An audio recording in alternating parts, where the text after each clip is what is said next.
and what kinds of controls you have over that inclusion of materials that are proposed.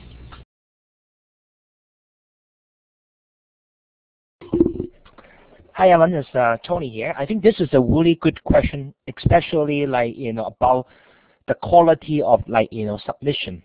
To me, this is always a challenge. On one hand, we really want all the academic to support open access by deposit the work.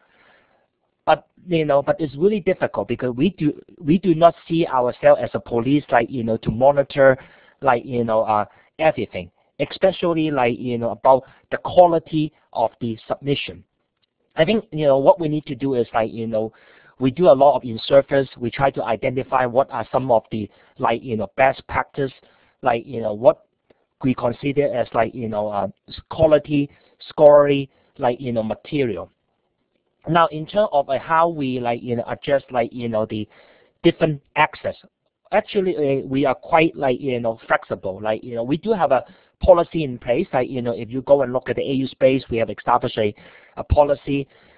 But we always like to accommodate our faculty members. So we come up a different level of access.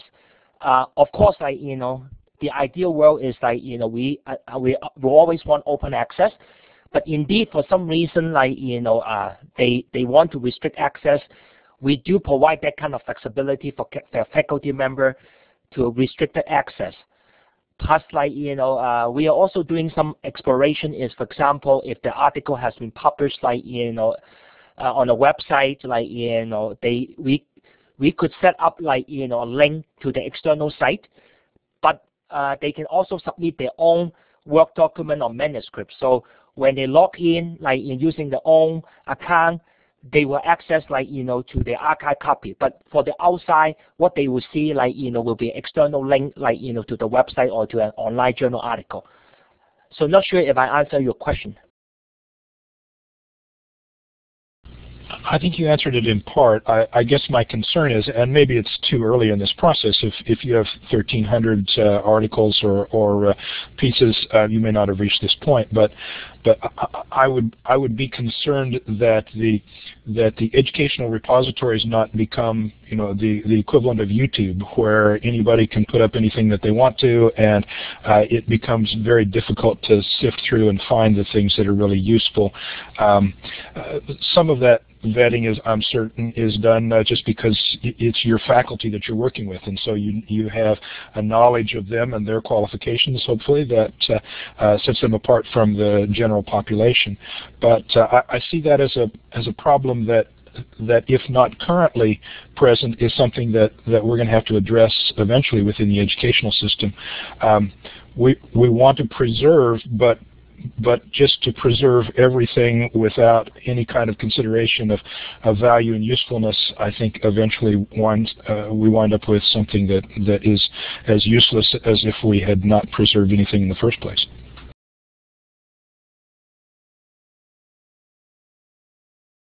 Hi, Alan. This is Colin. It's not really a problem that we're having yet, though it's obviously something that we're aware of. A couple of things. We have had a few cases where faculty proposed using AU space for something, and I know there's been some discussions about it, and there's been a decision that it would be better to use a different system for that, because we do want to keep AU space about scholarly work. So for each user, we do depend on them. If an academic has their own collection, we don't monitor what they submit. We hope that what people are submitting to their own collections is of a quality. I mean, in some ways, it's going to affect. If we have one person who's submitting things that aren't of good quality, it's probably going to affect them more than us. But something that we're certainly concerned about, but again, haven't run into yet. For bigger communities, we do have people, like I showed earlier, we do have an administrator who can accept and reject, so that we do offer that sort of control for a bigger community. So I hope that answers some of the things.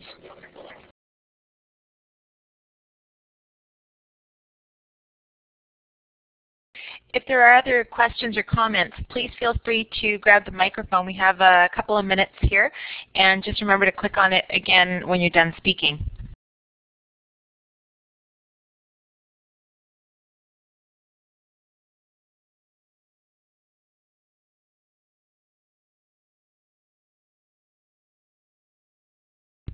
Well, Eden has asked if there's a link to this presentation.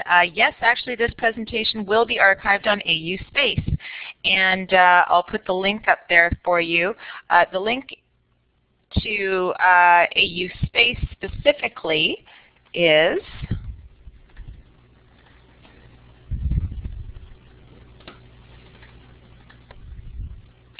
sorry, there it is for you. It can also be accessed from a link that we've put on the bottom of the Open Access Week website, and it's called Archive Sessions. So you can get the recordings and the PowerPoint presentation there. Any other questions? It's Tony here. I think like Ellen have raised a really good question is the quality versus quantity. Now we are really glad to have Rory here with us. I would like to know what Rory's idea is in terms of how we adjust the issue of quality versus quantity in the open access archive and repository. Rory, you have anything to say or comment on this?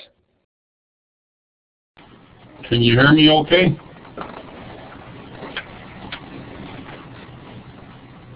Am I getting through?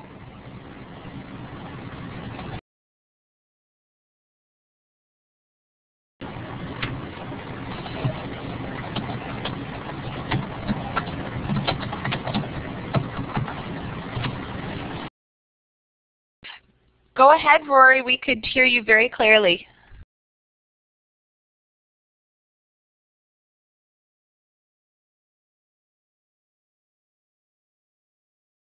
Sorry, Rory, I took the mic away from you there. You have to click on it again to speak, and then click on it when you're done speaking. Good practice for tomorrow.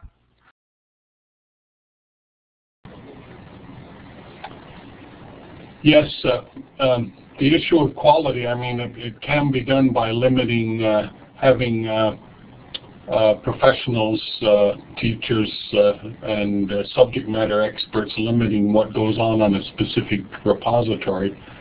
And the other one is using the wisdom of crowds, is by following the number of, if something is quality, it's generally used by a lot of people, and the quality comes out by its use. It's more useful to people, so more and more people use it. I think you can get in trouble that way, but you can also get in trouble limiting things to experts as well.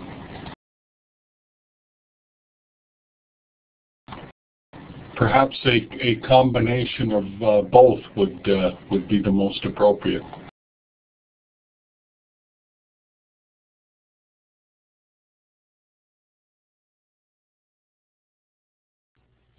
Great. Well, thank you for those comments, Rory. I appreciate that. And I'm going to just take a moment here to thank Tony and Colin for their presentation today.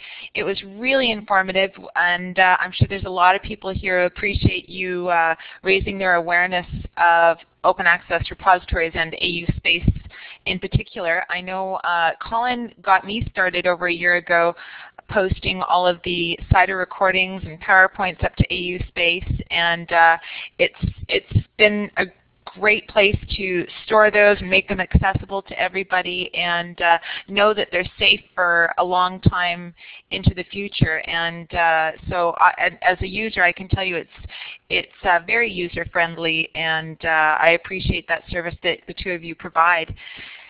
And before we go any further, I want to say that we have a couple of draw winners for the Open Access Week t-shirts. And that is, sorry, I have to scroll up, Chuck Ing and Rory. So Tony is going to post his email address, I believe, in the text box right away, and you can contact him and give him your address, and he will send you an Open Access t-shirt. And finally,